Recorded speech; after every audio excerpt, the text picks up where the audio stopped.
ભક્તો, આપ સૌ બહુ ભાગ્યના બળે માં ગંગાની ગોદમાં આજે પધાર્યા.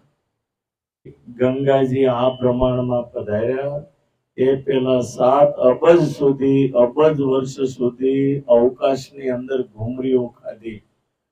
વામનજીના અંગૂઠાથી બ્રહ્માંડનો અંડકટ તૂટ્યો, ત્યાંથી ગંગાજી આ બ્રહ્માંડમાં આવ્યા.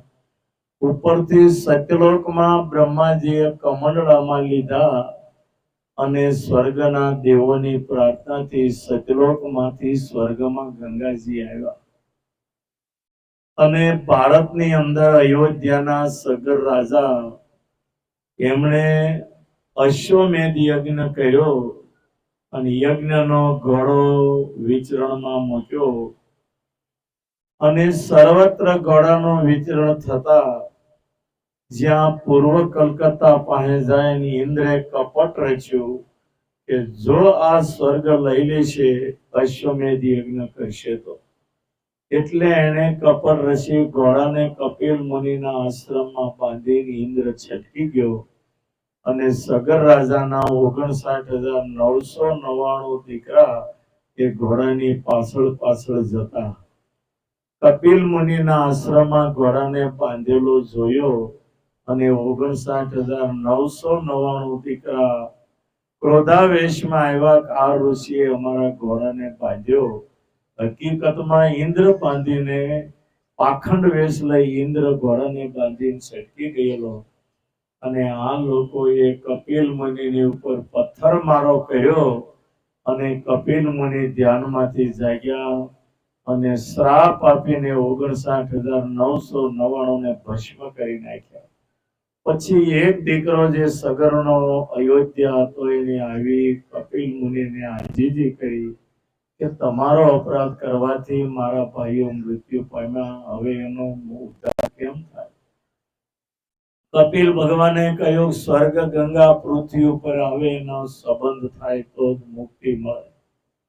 પછી એ અસમંજસ નામનો દીકરો સગરનો એમણે ગંગોત્રીની અંદર તપશ્ચર્યા કરી. હજારો વર્ષ તપશ્ચર્યા કરતા કરતા શરીર ખોખું થઈ ઉડી ગયું ને આત્મા નીકળી ગયો. એનો દીકરો અંશુમાં એ પણ એ ગંગોત્રીમાં જઈ તપશ્ચર્યા કરતા શરીર ખોખું થઈ ઉડી ગયું. આવી રીતે 6 પેઢીઓ તપશ્ચર્યા કરીને ખતમ થઈ ગઈ અને 6ઠી પેઢીએ ભગીરથ થયા અને એની છેલ્લી અવસ્થામાં ભગીરથે ગંગાને એવા પોકાર્યા અને સતલોકમાં બ્રહ્માએ ગંગાને કહ્યું બેટા ભરતખંડનો રાજા ભગીરથ તને પોકારી રહ્યો તું જા. ગંગા કે હું જાઉં તો મારામાં લોકો પાપ નાખી જાય, હું નહીં જાઉં. અને એ વખતે બ્રહ્માજીએ કહ્યું છે તારો સ્પર્શ થતા ગમે એવા બ્રહ્મત્યાદી પાપો પડી ભસ્મ થઈ જશે પણ તારે જવું પડશે. અને પછી એ ગંગાજી આવે છે અને ભગીરથને કહ્યું છે મારી ધારાને વહન કરવા કોઈને તૈયાર કરો નહીતર હું પાતાળમાં ઉતરી જઈશ. પછી ભોળાનાથની સાધના કરી. ભોળાનાથ પ્રગટ થયા અને કહ્યું તમે ગંગાને ઝીલો અને કૈલાસની અંદર ભગવાન શિવજી ઉભા રહ્યા. ગંગા પછડાતા કડાકા ભડાકા સાથે શિવની જટામાં આવે. ગંગાને થયું શિવને હું પાતાળમાં નાખી દઉં પણ તેથી ગંગાને ખબર નહીં કે ભારતમાં શેરને માથે હવા શેર હોય છે. શિવની જટામાં આવે ને શિવજીએ જે માથું ધોણાયું જટાની અંદર ગંગા ઘૂસવાઈ ગયા. પછી ભગીરથે આજીજી કરી ભોળાનાથે એક લટ દૂર કરીને ગંગાને મુક્ત કર્યા અને ત્યાંથી ગંગાનો પ્રવાહ શરૂ થયો. આગળ ભગીરથ પાછળ ગંગા કૈલાસમાંથી નીચે માનસરોવરમાં આવે. માનસરોવરમાંથી આગળ જાય તો ગૌમુખની અંદર આવે. ગૌમુખમાંથી નીચે ગંગોત્રી આવે અને ગંગોત્રીથી 2 પ્રવાહ થાય છે. એક અલકનંદા નામે બદ્રીનારાયણ અને મંદાકિની નામે કેદારનાથ અને એ બધા પ્રવાહ દેવપ્રયાગની અંદર એક થાય. જે દેવપ્રયાગ અહીંથી 70 કિલોમીટર ઉપર છે, જ્યાં ભગવાન રામે 1000 વર્ષ તપ કરેલું છે, અને આજે ત્યાં રામ મંદિર છે. ભારતમાં એક જ એવું રામ મંદિર છે જ્યાં રામજી એકલા નથી, સીતા કે નથી લક્ષ્મણ. ત્યાંથી ગંગાજી નીચે આવે, લક્ષ્મણ ઝૂલા થઈ અને તમારી નજર આગળ ઋષિકેશની અંદર આપણા સ્વામિનારાયણ આશ્રમના પગથિયામાં માં ગંગા ભગવાટા કરતા નીકળ્યા છે. ઠેર ભગવાન વિષ્ણુના શરણમાંથી પ્રગટ થયેલા ગંગા એ અહીંયા સુધી આવે. તમે ગંગાનો સ્પર્શ કરો અહીંયા એટલે વૈકુંઠમાં ભગવાનના શરણનો સ્પર્શ થયો ગણાય. અહીંથી હરિદ્વાર જાય છે, ત્યાં એનું પહેલું સ્વાગત થાય છે. હરકી પૌડીના ઘાટ ઉપર ત્યાં એનું આરતી ઉતરી સન્માન થાય છે. ત્યાંથી આગળ જાય છે તો જહનુ મુનિનો આશ્રમ આવ્યો. જહનુ મુનિને કે હટી જાઓ, હું આવું. જહનુ મુનિ કે હું નહીં હટું. ગંગા બોલે તો હું તમને પછડાટમાં લઈ લઈશ. ભગીરથ જહનુ મુનિ કે આવવા દે. અને એ પ્રવાસ જયારે જહનુ મુનિના આશ્રમ ઉપર આવે એટલે જહનુ મુનિ લાંબો હાથ કરીને ગંગાને પી ગયા. એટલે જા. પછી ભગીરથે આજીજી કરી, મુનિ અમારી 6 પેઢીનો દાખલો કોઈ પણ યોગે તમે ગંગાને મુક્ત કરો. પછી જહનુ મુનિએ જમણા કાનમાંથી ગંગાને બહાર કાઢી એટલે ગંગાનું નામ જાહ્નવી ગંગા પડ્યું. અને ત્યાંથી ગંગાજી ભગીરથની પાછળ પાછળ જતા કાશીની અંદર આવે છે. જે કાશીની અંદર હાર પહેરાયો હોય એવી રીતે ગંગાજી ત્યાં કાશીના પાદરમાં ઘૂઘવાટા કરતા નીકળ્યા. જેના 84 ઘાટ છે. ભારતના લાખો લોકો રોજ ત્યાં સ્નાન કરે. ત્યાંથી આગળ ગતિ કરતા જાય તો પ્રયાગરાજમાં આવે. અને પ્રયાગરાજની અંદર યમુના અને સરસ્વતી બે બહેનો એની મળી અને જે ત્રિવેણી સંગમ કહેવાય, ભારતનો સૌથી મોટો સંગમ. અને ત્યાંથી ગંગા બિહારમાં થઈ પૂર્વ કલકત્તા પાસે જ્યાં ગંગા સાગર કહેવાય છે, કપિલ મુનિનો આશ્રમ ત્યાં આવે છે. અને સગર રાજાના 59,999 પુત્રો જે ભસ્મ થઈ ગયા ત્યાં ગંગાનો પ્રવાહ આવ્યો છે. અને એમાંથી ભસ્મમાંથી દિવ્ય રૂપ ધારણ કરીને 59,999 પ્રગટ થયા. ભગીરથને આશીર્વાદ આપ્યો કે અમારા ઉદ્ધાર માટે આવો ભગીરથ દાખલો કર્યો, માટે તારું નામ ગંગાની હારે કાયમ માટે રહેશે. અને ગંગાને લોકો ભાગીરથી ગંગા તરીકે ઓળખશે. અને અહીંયા ઉત્તરાયણના સમયે જે સ્નાન કરશે એના જે કાંઈ સગળા મનોરથ પૂરા થશે. અને આજે ઉત્તરાયણની અંદર લાખોની સંખ્યામાં મહાત્મો જાય અને ઉત્તરાયણના પૂર્ણકાળની અંદર ત્યાં ભવ્યાતિ ભવ્ય મહોત્સવ થાય. અને ત્યાંથી ગંગાજી સાગરને મળે છે. એટલે ગંગા સાગર એ ગંગાજીના શરણારવિંદ કહેવાય છે. અહીંને કૈલાસની અંદર જ્યાં ગંગા આવ્યા છે ગંગાજીનું મસ્તક કહેવાય છે. અને આપણે જ્યાં બેઠા છીએ ઋષિકેશ માં ગંગાનો ખોળો છે. એ તમામને મારી વિનંતી કે અહીંયા તમે એક માળા કરો, એક ભગવાનનું નામ લ્યો તો 1 કરોડ માળાનું ફળ મળે, 1 કરોડ નામનું ફળ મળે. માટે આવતીકાલથી શ્રાવણ માસ શરૂ થાય છે. અહીંયા આવ્યા પછી 1 મિનિટ પણ ખોટી ન બગડે ને જેટલું ભજન વધારે થાય એ પ્રયત્ન કરજો. પુણ્ય અને અંજળ હોય તો ગંગા સ્નાન થતું નથી. ભાગ્ય અને પુણ્ય હોય તો જ ગંગા સ્નાન થાય છે. માટે ગંગા સ્નાન કરવાથી બહુ મોટું પુણ્ય મળે છે. તમારા કેટલાય પિતૃઓ કદાચ ભગત ન હોય, આડાવડા કેટલાય ભટકતા છે વાયુમાં, પણ આ ગંગામાં જળની અંજલિ સૂર્યને આપીને પિતૃને યાદ કરો. તમારા પિતૃ જ્યાં ભટકતા હોય એને ગંગા જળ મળે અને એ પિતૃ લોકમાંથી સીધા ભગવાનના ધામમાં જાય. ભારતની અંદર ગંગા એક એવું તીર્થ છે કે ભગવાનને આપવાનો વિટો પાવર ગંગાને આપ્યો. ગંગાનું એક જળ જાય તો મુક્તિ મળે. માટે ગીતા અધ્યાયમાં પુરુષોત્તમ યોગમાં ભગવાને કહ્યું છે કે ગંગા એ સ્વરૂપ છે, હું પોતે ગંગા છું. એટલે અને ઘણા વક્તાઓ પણ કહેતા હોય છે કે ભગવાન જ્યારે પ્રેમથી બધાને પહોંચી ન શક્યા એટલે પ્રવાહ રૂપે બનીને ભગવાન પોતે ગંગા બની અને ભારતના લાખો લોકોનો ઉદ્ધાર કરવા માટે અહીં આવ્યા છે. વાલા ભક્તો, 25 વર્ષ પહેલા હું અહીંયા આવેલો અને સામા કિનારે એક ગુફા છે, બે આશ્રમની વચ્ચે. એ ગુફામાં 1 મહિનો મેં જપ કરેલા. ગંગાજીને મેં ગદગદ કંઠે એવી પ્રાર્થના કરી કે હે માં ગંગા, તું અહીંયા ગુગવાટા કરતી વહે છે, પણ ભગવાનના ખરા ભક્તો તો ગુજરાતમાં છે. તું દયા કર અને કોક મને કોઈ દાતા ગોતી દે ને સામે જો ખોળો આપી દે ને તો લાખો ભક્તોને ગુજરાતમાંથી લાવી તારામાં નવડાવું, અનંત નો ઉદ્ધાર થાય, ભગવાન તારી મારી બેની ઉપર રાજી થાય. રડતા રડતા ગંગાને પ્રાર્થના કરી અને હું સુરત ગયો અને 15 દિવસની અંદર રાતના 2 વાગે લંડન થી એક પ્રેમી ભક્તનો ફોન આવ્યો અને મને એમ કહ્યું કે હું 5 કરોડ આપીશ, તમારે જે કરવું એ કરવા માંડો. આ મારી જિંદગીમાં ગંગાજીનો પહેલો પરચો જોયો. આવા તો એક નહીં અનેક પરસા મને 25 વર્ષમાં થયા છે. હું જેટલું કહું ને તો અહીંયા કલાકો નીકળી જાય, જે કહું ને ઓછું પડે. એટલે આ ગંગા છે એ માં જીવતી છે.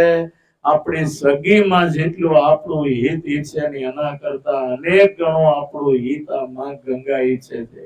આ ખળખળ અવાજ નહીં થતો, એ એમ કહે છે ભલા થઈ તમે મારામાં સ્નાન કરી આ ભવા તહીમાંથી છૂટીને ભગવાન પાસે વયા જાઓ, આ જગતમાં ભટકવા જેવું નથી. એટલે આ ખળખળ અવાજ આપણને જાગૃત કરે છે.